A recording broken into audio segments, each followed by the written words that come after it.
uang tunai nyata. Tetapi, Meng Yu tidak mudah dibodohi. Suku bunga Giro 8 poin memang tidak rendah. Tetapi bagaimana jika saya ingin menyetor 100 yuan dan menariknya secara penuh? Saya yakin bank-bank di Magic City akan menawarkan harga yang lebih tinggi. Sudut mulutnya terangkat dengan lengkungan percaya diri. Kapan seorang pria paling percaya diri? Tentu saja, ketika Anda memiliki cukup uang di saku Anda. Itu hanya 100 yuan. Tetapi dia sekarang memiliki uang 100 yuan di masing-masing saku kemeja dan saku celananya. Kalau dikonversi ke yuan jumlahnya pasti 200 miliar. Belum lagi wakil presiden Bank Nanhang. Bahkan jika presiden Bank Xiaoguo ada di sini, dia harus memperlakukan sejumlah besar uang tunai ini dengan hati-hati. 100 yuan, uang muka sekaligus. Itu memang agak sedikit. Tapi, Tuan Meng, kita kan alumni Universitas Nanhang. Demi persahabatan kita, tolong bantu aku. Wang Lingyue memandang Meng Yu dengan menyedihkan. Dia tahu bahwa dalam hal kekayaan, Bank Nanhang tidak dapat dibandingkan dengan bank-bank terdaftar di kota iblis. Jadi dia mulai memainkan kartu emosional. Namun, Meng Yu tetap tenang dan tidak tergerak. Sungguh lelucon. Sebelum mendapatkan sistem tersebut, dia adalah seorang penjual real estate. Taktik penjualan apa yang belum Anda lihat? Selain itu, meskipun Meng Yu lulus dari Universitas Nanhang, dia jelas tidak sekelas dengan Wang Lingyue. Mungkin penyihir di depannya sudah lulus pada tahun ia mendaftar. Saya katakan dengan jelas, batas bawah bank adalah 10 poin. Ini sudah batasnya. Tidak peduli seberapa besar bank sentral, mereka tidak akan senang. Wang Lingyue menggigit bibir merahnya.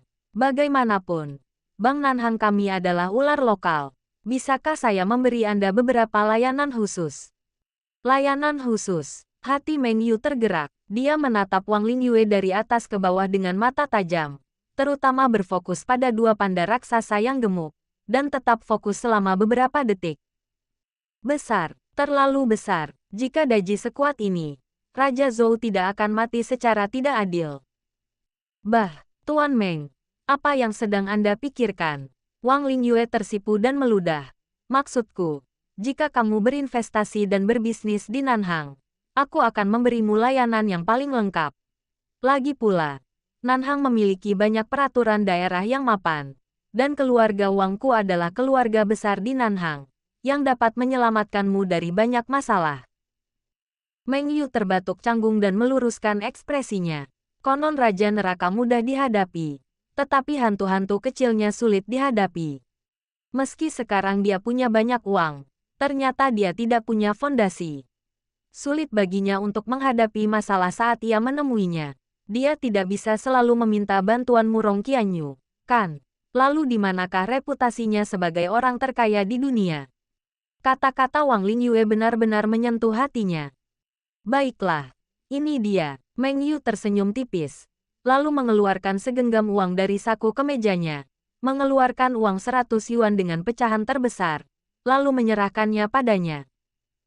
Jika sebelum dunia besar berubah, menaruh segenggam uang di saku baju Anda, atau mencampurnya dengan uang kertas kecil $1 dan 1 sen, akan membuat Anda terlihat sedikit norak. Namun kini nilainya telah berlipat ganda 1 miliar kali lipat. Perilakunya terlalu berlebihan. Dari sudut pandang manapun, jantung Wang Lingyue berdetak lebih cepat karenanya. Apakah dia peduli dengan $100 itu? Tidak, tidak. Itulah ekspresi murah hati di wajah Meng Yu ketika dia membayarkan uang. 100 yuan tidaklah banyak, setara dengan 100 miliar dolar Namibia, yang kurang dari 1% kekayaannya.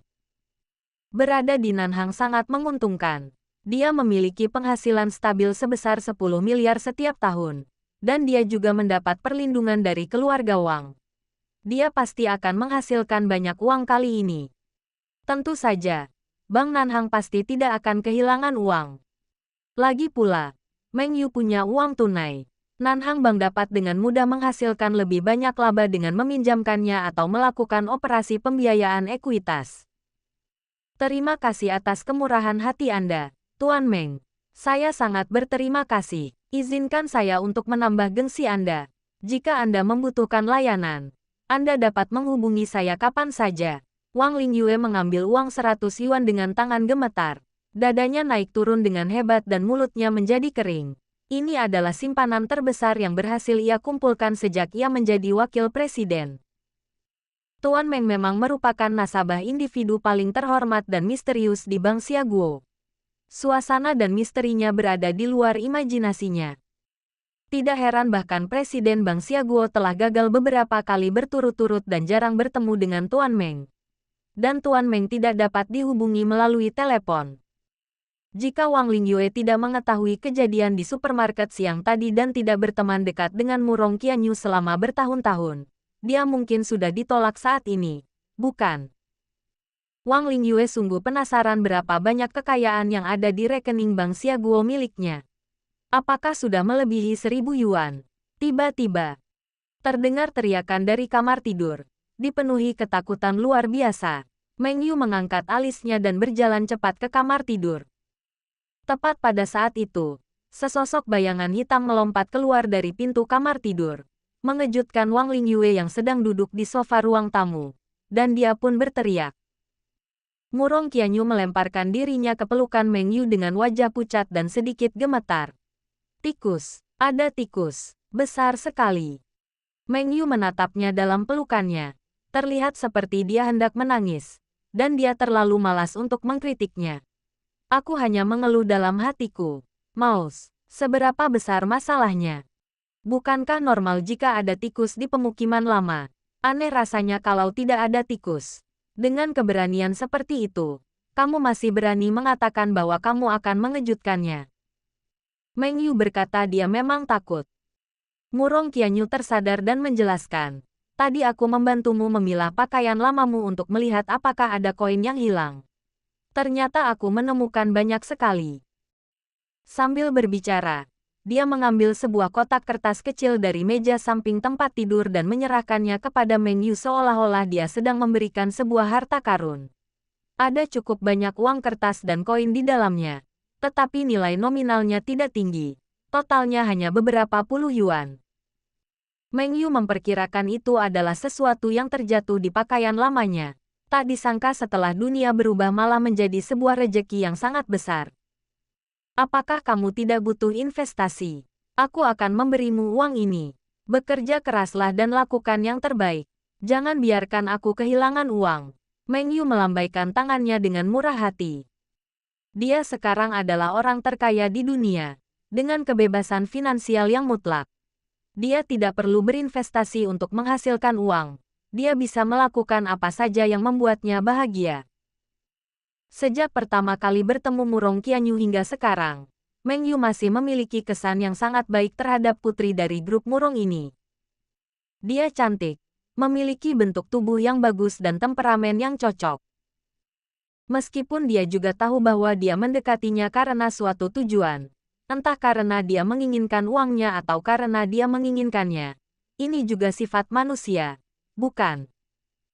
Jika Murong Qianyu gemuk, jelek dan pemarah, Meng Yu mungkin tidak akan tertarik untuk melihatnya.